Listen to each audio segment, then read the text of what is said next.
Merci. Attendez, je crois qu'on appuie. Ça marche. On vous entend, je pense. Oui. Oui, bonjour à tous. Alors, donc je me présente, Francis Jean. Il est noté délégué régional de Bourgogne. Alors, je ne suis plus délégué régional de Bourgogne de l'UNAFAM. Je suis en retraite, j'ai pris ma retraite. Et je continue à travailler avec je continue, vous voyez, comme un homme en retraite, à travailler avec la psychiatrie citoyenne et les invités au festin de Besançon. J'attire votre attention sur le titre Parcours de vie et rupture chez la personne en souffrance psychique. Ça ne s'est pas toujours appelé comme ça, c'est plutôt moi qui l'ai appelé sous cette forme. Ça s'est appelé Parcours de vie et de soins chez la personne handicapée et ou malade psychique. Alors, on remarquera que le soin, ma foi, ça va très bien dans un parcours de vie. Hein, c'est un point important du parcours de vie, mais ça reste le soin et il n'y a aucune raison de privilégier le soin par rapport à d'autres. Et on verra peut-être, j'espère que j'aurai le temps d'aller jusqu'à là, vous montrer que le terme handicapé, le terme malade, c'est quelque chose qui pose problème, y compris le terme d'ailleurs usagé. Voilà. Donc ce travail a été fait dans le cadre de l'ARS. C'était un groupe de travail qui a été initié par l'ARS en 2013. Voilà, et je vais vous en présenter des extraits, sachant qu'il a été présenté un petit peu partout, au congrès du Réhab, à Londres, à l'université Columbus des USA, et il a fait l'objet d'un article dans la revue Santé Mentale en juin de l'année dernière, 2015, 199, voilà.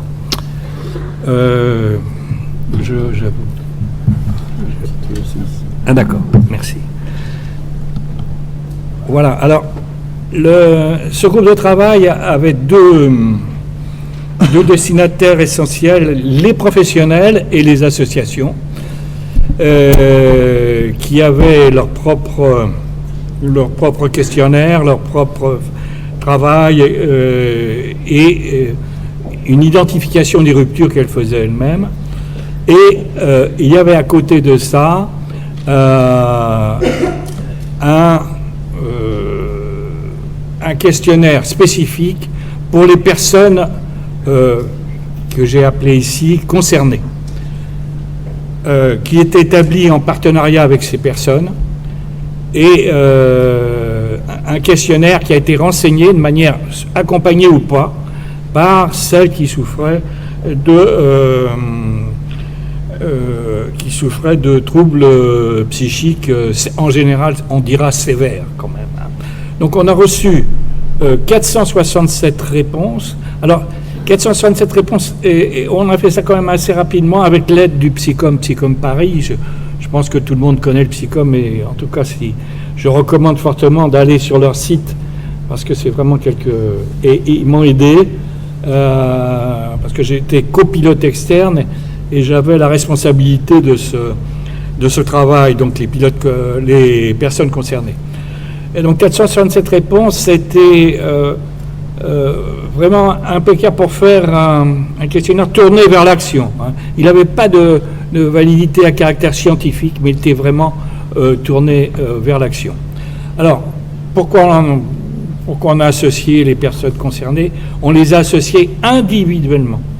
En Bourgogne-Franche-Comté, il n'y a pas d'association de FNAPSI, par exemple, ça n'existe pas. Il n'y a un seul GEM qui a été fait pour eux, qui a été fait par eux dans la banlieue de Dijon.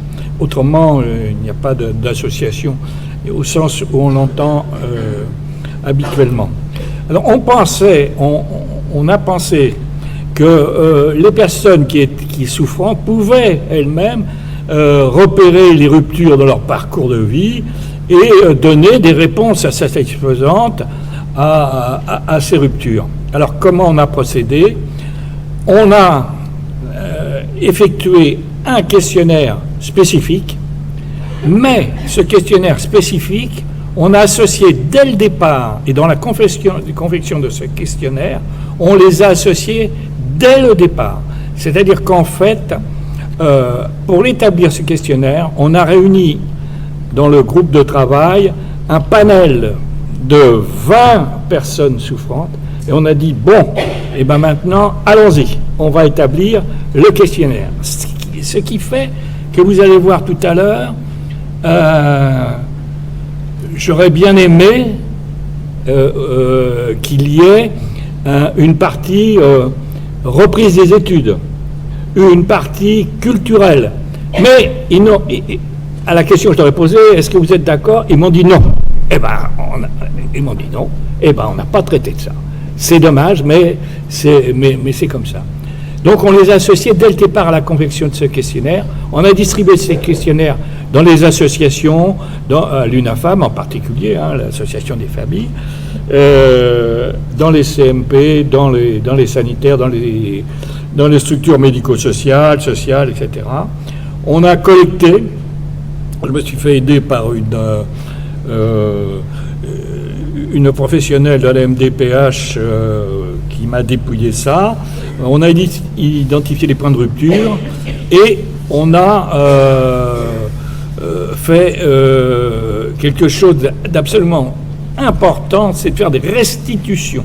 On a fait des restitutions départementales auprès des personnes en les réunissant et ça a été d'un enrichissement vraiment formidable. On avait cet objectif de faire participer les personnes aux décisions qui les concernent.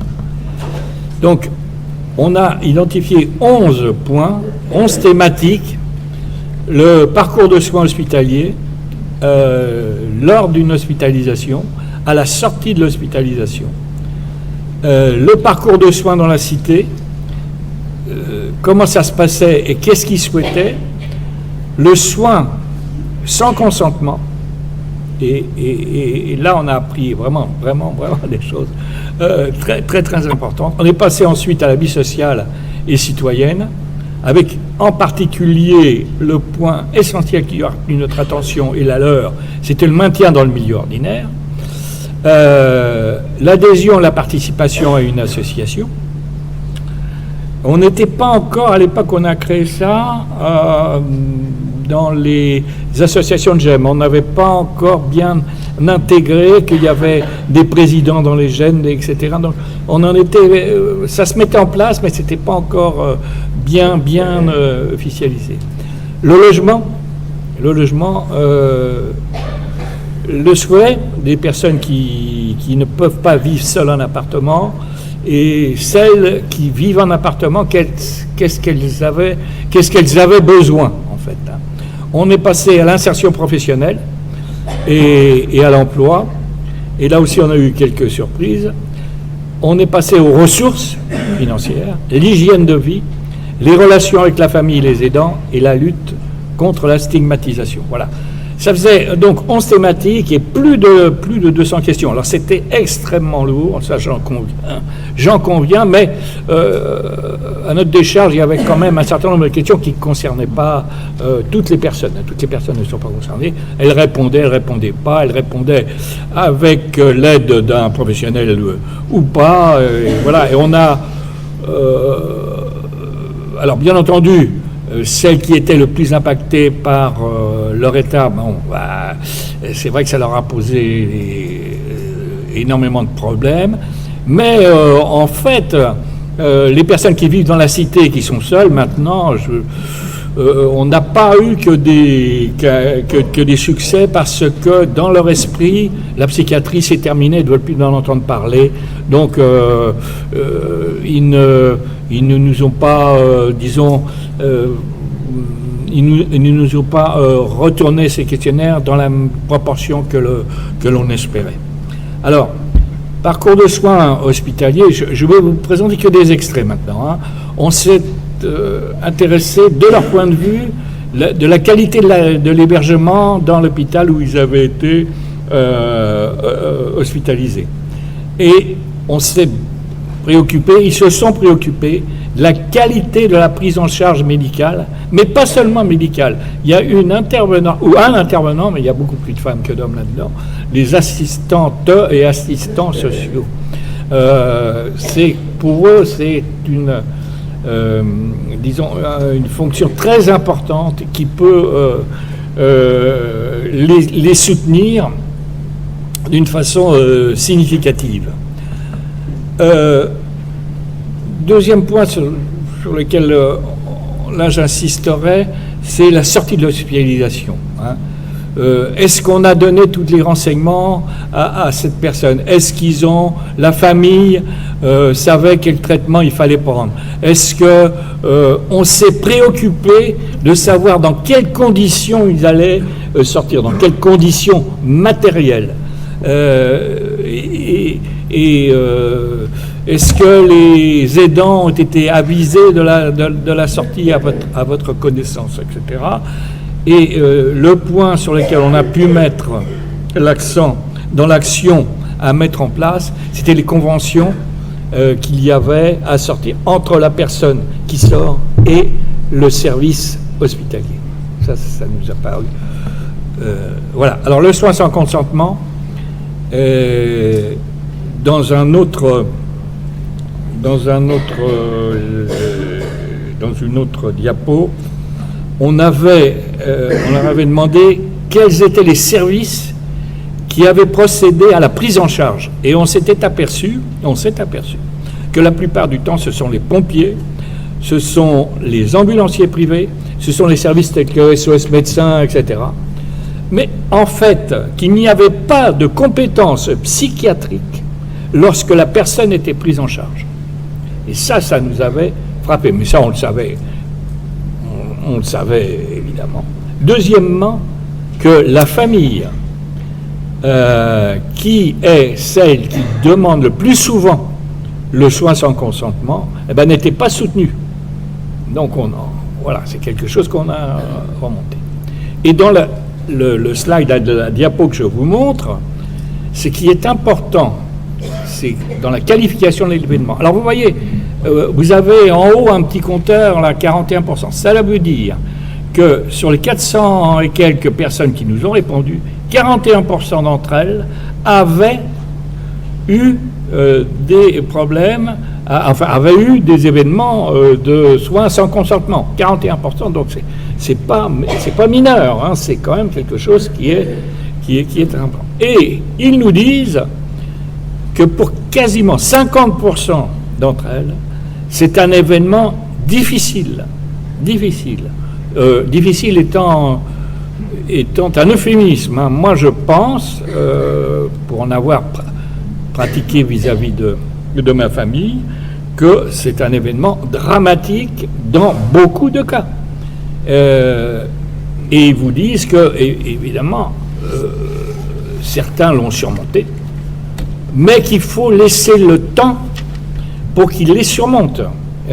Mais c'est quelque chose qui, dans leur mémoire, est ancré comme étant un événement qui est encore une fois dramatique. Et je pense que s'il y a une aversion des personnes en situation de souffrance psychique sévère pour l'hospitalisation, c'est parce que pour la plupart d'entre eux, pour beaucoup d'entre eux en tout cas, ils ont cette mémoire du soin sans consentement, de la demande de soin sans consentement, de l'arrivée des pompiers, de l'arrivée de la police, de l'arrivée du serrurier, et j'en passe et des meilleurs.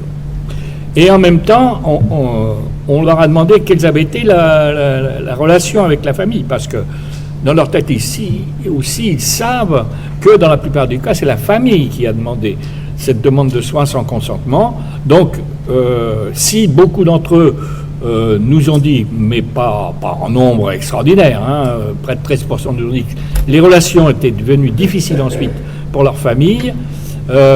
En tout cas, elles ont été difficiles pendant longtemps, elles ont pu se redevenir plus détendues, et seuls 40% nous ont dit que finalement ça n'avait rien changé. Alors, quand on va dans les soins dans la personne à la cité, on a eu vraiment, j'en ai été extrêmement surpris. On leur a demandé qui vous suit. Le CMP, le médecin généraliste, le psychiatre libéral, il n'y a même personne.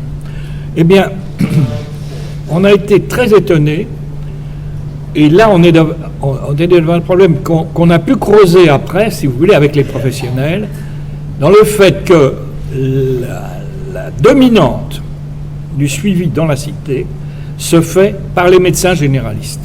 Et c'est encore plus valable dans les régions, dans les départements à tendance rurale, où là, donc, on s'est vraiment tout de suite dit, mais c'est vers les généralistes qu'on a une action à mener et des relations fortes à établir entre la psychiatrie et les médecins généralistes, sachant qu'en général, les médecins généralistes, ce sont des gens qui ne sont pas faciles à distraire, parce que leurs occupations de médecins, en principe, les prennent, voilà. Mais je crois qu'on y est arrivé, on vous le montrera tout à l'heure.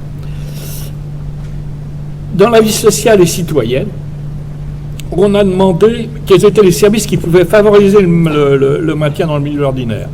Alors vous voyez, référent de parcours, évidemment, on a donné une définition assez longue d'ailleurs de ce qu'était un référent de parcours. On l'a expliqué aux professionnels de façon à ce qu'ils puissent comprendre ce qui pouvait être qu'un référent de parcours.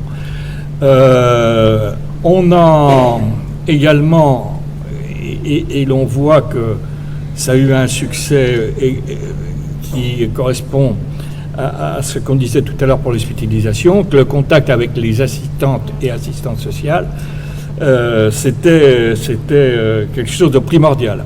On a commencé à parler, on a expliqué ce que c'était qu'un centre de ressources, un CREPSI. On leur a dit, voilà, est-ce que ce centre de ressources, voilà ce qu'il va faire dans notre tête, voilà ce qu'il va faire. Est-ce que c'est quelque chose qui vous semblerait favorable, qui vous semblerait... et ils nous ont dit oui à près de 50%. Hein. Donc, comme les professionnels, vous verrez, les professionnels avaient retenu ça comme étant en tête de leurs préoccupations, c'est évident que le centre de ressources était quelque chose dont on allait demander à ce que ça se mette en place. Ensuite, on a parlé d'écoute téléphonique 24/24 pour les personnes concernées.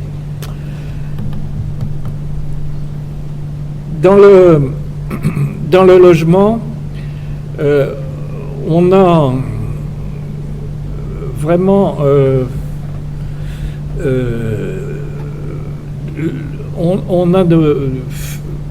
on a balayé un petit peu tous les cas de figure, et là, la diapo que vous avez sous les yeux, c'est celle du souhait des personnes autonomes qui ne peuvent pas vivre seules. Donc on leur a demandé qu'est-ce qui pour elles serait envisageable. Les résidences d'accueil, les familles d'accueil, les familles gouvernantes. On a expliqué ce que c'était que ces trois notions. Pour les personnes qui désiraient vivre seules en appartement individuel, ils nous ont demandé qu'il y ait un service spécifique qui puisse les aider à rechercher un logement de façon à ce qu'ils puissent... voilà. Pour celles qui vivaient seules dans leur logement, il leur a été demandé quel type d'aide elles avaient besoin. On s'aperçoit que c'est les personnes, le type d'aide pour l'administratif en premier, le ménage, les courses, la cuisine.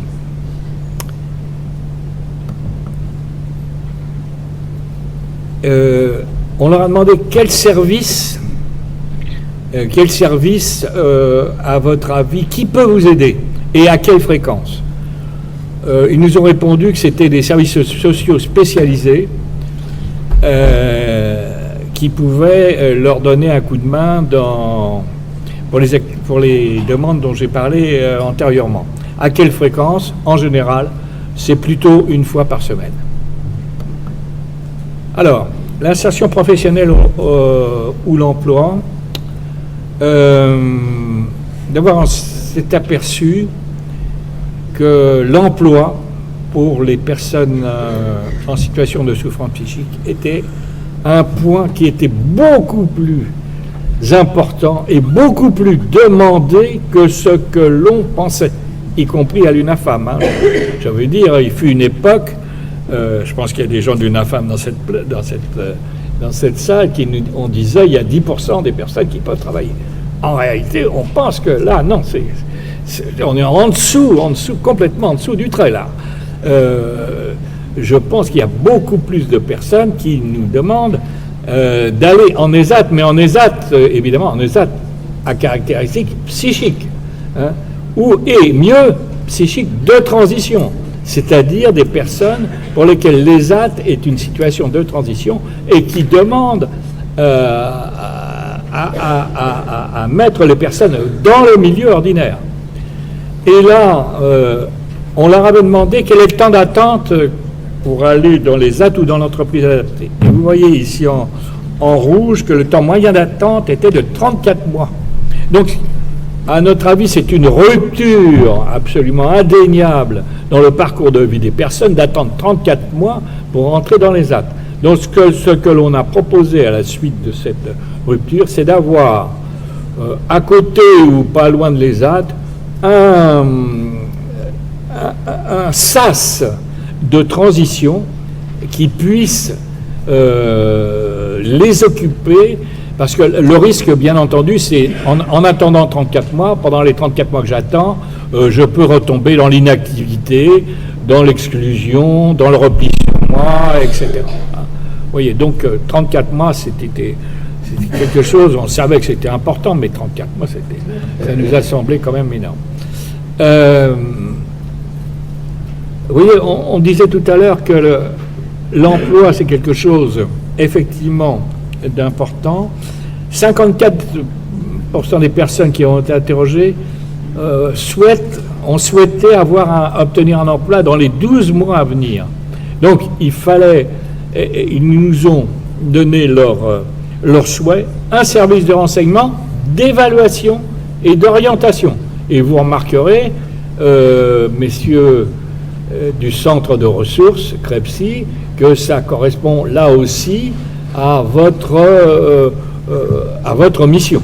Hein. Donc, encore une fois, eux, ils voulaient qu'on les renseigne, qu'on les évalue, qu'on les oriente. Ils voulaient également que des emplois soient réservés aux personnes en situation de handicap psychique.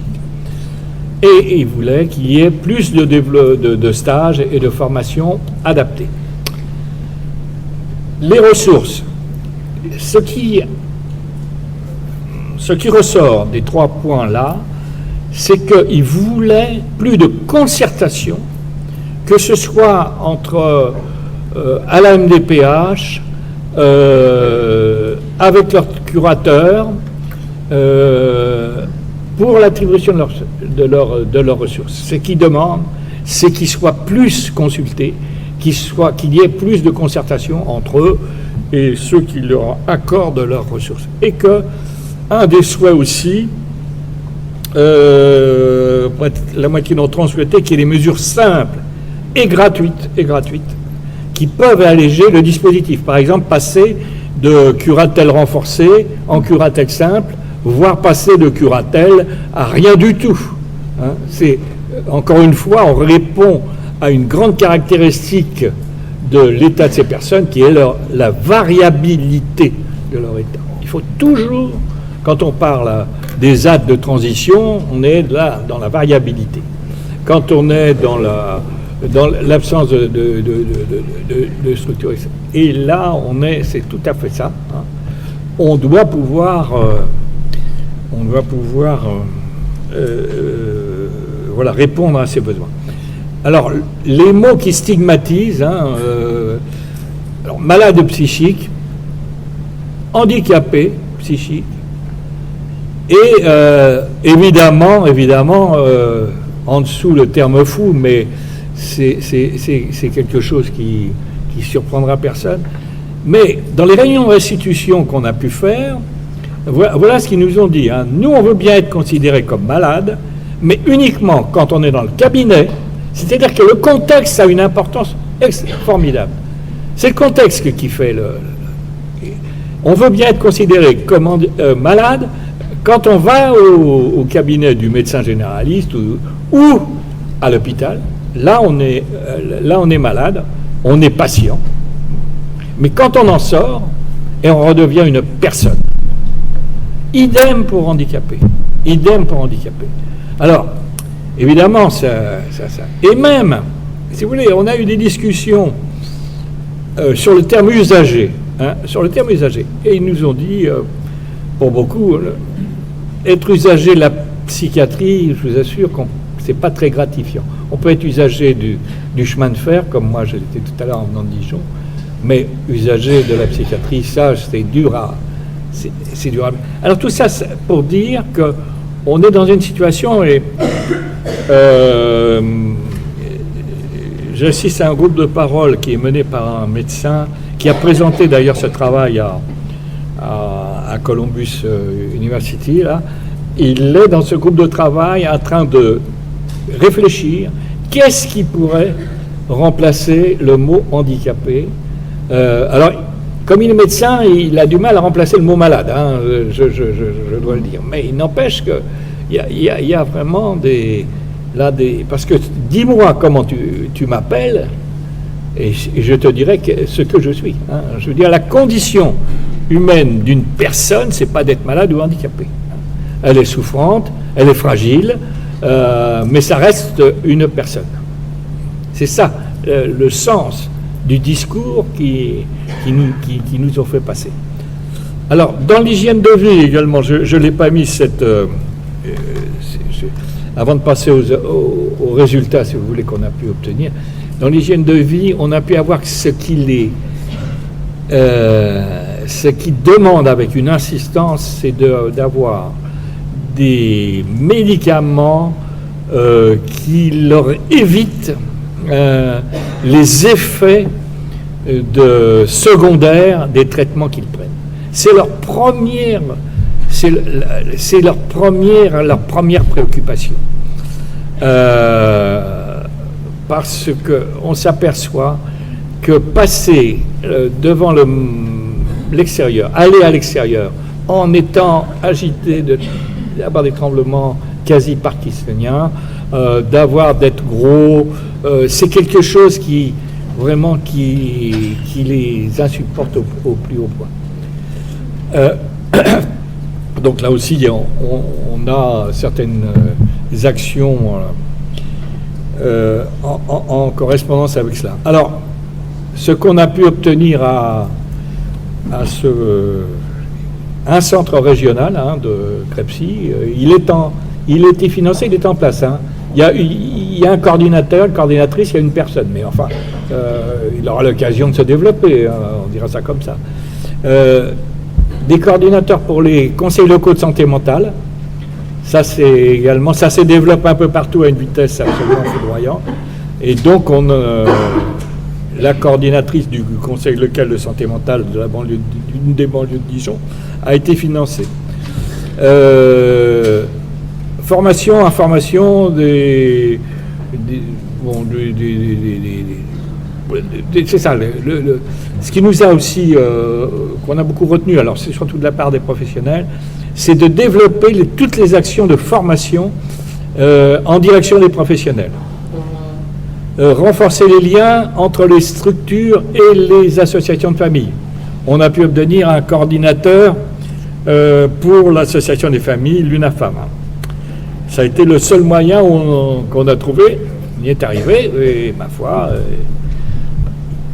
ils envoient l'écoute téléphonique, on a vu tout à l'heure, 24/24 pour les personnes Alors 24-24, il y a toujours 2 jours, ça peut être un CMP, et la nuit, il passe le relais, il passe le témoin à une instance du centre hospitalier dans lequel il y a un centre d'accueil qui est ouvert 24 heures sur 24, et il y a des infirmiers, donc ils peuvent renseigner les personnes qui les appellent. Équipe mobile de psychiatrie, à partir d'une structure existante. Alors ça, les équipes mobiles, on a insisté lourdement et ça commence à se mettre en place. Alors faire la différence entre les équipes mobiles psychiatrie et les équipes mobiles psychiatrie et précarité. Pour nous, c'est d'abord psychiatrie. Précarité, c'est que là, il y a eu des problèmes quelque part qui ont fait que mise en place de référents de parcours, créer des plateformes SAVS, SAMSA, soutenir la mise en place de résidence accueil. Résidence accueil, voilà, c'est une instance qui dépend, je le rappelle, et c'est ça notre problème aussi.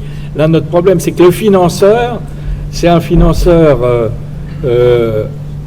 inconnu de la santé mentale, a priori, la cohésion sociale, qui était au départ inconnu de la santé mentale. Et donc, notre problème, c'était vraiment plutôt de favoriser les personnes isolées, isolées dans leur famille, et les personnes isolées pour les sortir de la précarité. C'est vrai. Donc là, et créer un service de handicap psychique dans les ESAT,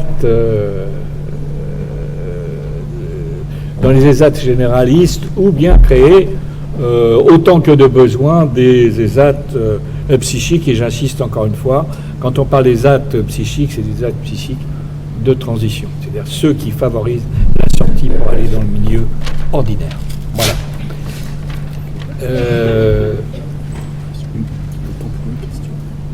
Oui, alors j'espère avoir un peu long. Non, ça va. Bien, donc voilà, je répète que ce travail a été fait en collaboration avec la Psycom Paris, qui m'a donné un sérieux coup de main. Voilà, merci. C'est très très intéressant et très clair.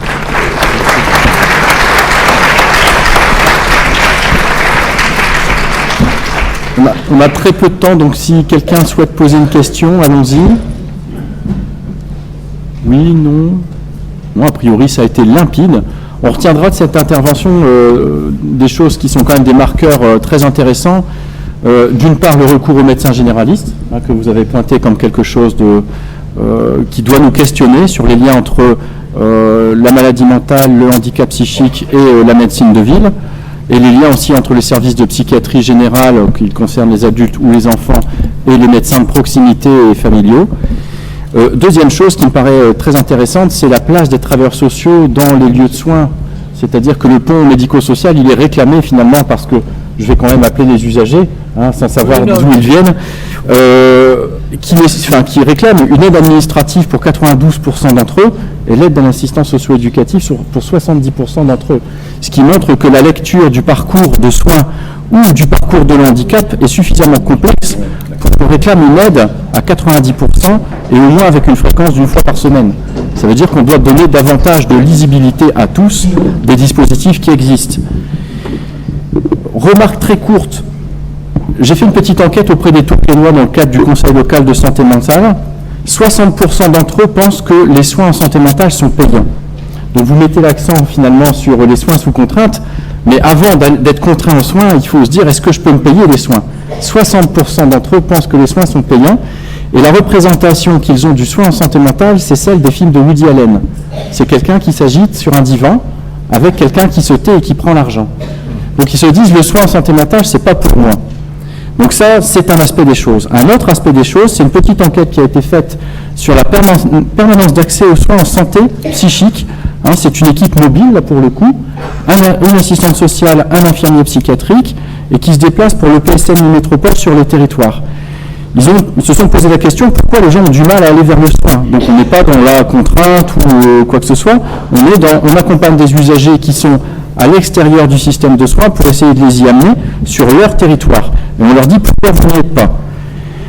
La première partie, c'est 30% d'entre eux, ils ne souhaitent pas aller vers le soin en santé mentale. Ils savent très bien comment ça fonctionne, ils n'y sont jamais allés, mais ils pensent que ce n'est pas nécessaire, et ils pensent surtout que ça sera extrêmement stigmatisant et que ça ne va pas faciliter leur parcours. Premier échantillon. Deuxième échantillon, deuxième tiers, ils sont déjà allés en santé mentale, connaissent très bien le système de soins, et il est hors de question qu'ils y retournent. Donc c'est les déçus du soin. Troisième rubrique, ils iraient bien, pourquoi pas, mais ils ne connaissent pas du tout. Ils n'ont aucune idée de la structuration d'un dispositif de soins en santé mentale publique pour leur territoire, de la notion de gratuité et puis surtout de discrétion par rapport aux soins en local. Donc on a vraiment des échantillons qui vont ne pas aller vers le soin, des échantillons publics, on va les appeler comme ça, qui ne vont pas vers le soin pour des raisons assez différentes. Voilà, moi je suis très surpris et je trouve très intéressant votre démarche puisque on découvre que handicapé psychique, ça vient juste derrière fou. Fou, c'est 244 personnes qui trouvent que ce serait vraiment terrible. Handicapé psychique, 187 personnes et malade psychique finalement 160. Ça veut dire que le handicap peut faire plus peur que la maladie. Ça rejoint mon petit exemple de mon jeune homme étudiant de tout à l'heure qui s'est dit, bon, schizophrène, d'accord, handicapé, on verra plus tard. Donc il y a quand même cette notion d'être assimilé avec la notion de handicap à quelqu'un qui serait déficient, qui ne serait pas un peu bizarre, mais qui aurait un déficit et qui peut-être n'accéderait pas à l'emploi. J'ai une dame dans un hôpital de jour, dans le cadre de l'enquête sur l'accès aux soins, qui m'a dit, moi, à chaque fois que je dis que j'ai un handicap psychique et que je suis suivi en CMP, on pense que je suis trop bête pour travailler. Avec vraiment cette notion de déficit intellectuel. Elle dit, et pourtant, moi, j'ai fait des études, je suis performante, et en entreprise, j'ai ma place, je suis légitime. Et quelquefois, j'arrive à en montrer aux autres, d'ailleurs. Donc, c'est toute cette question sur laquelle on doit encore avancer, de bien comprendre ce qu'est le handicap psychique, simplement, mais aussi que les personnes puissent accéder simplement aussi aux soins sans être stigmatisées. Voilà, donc très intéressant quand même de découvrir que le handicap psychique, c'est quand même parfois plus préoccupant que la maladie. Et j'attire votre attention sur une action qui est en train de se mettre en place d'une façon extrêmement large autour du professeur Franck, sur la remédiation cognitive. Oui, tout à fait. Le centre de ressources remédiation cognitive de la région Rhône-Alpes qui essaime maintenant en Aquitaine et qui essaime en Bourgogne-Franche-Comté. Donc moi j'attire vraiment votre attention, en particulier pour celles et ceux qui se posent des questions quant à leur reprise ou aller vers le travail. Voilà, la réhabilitation psychosociale, je reçois de vos nouvelles quasiment tous les 15 jours, c'est vrai que ça bouge énormément. Oui, ça bouge énormément. Très bien, merci. Ok, merci.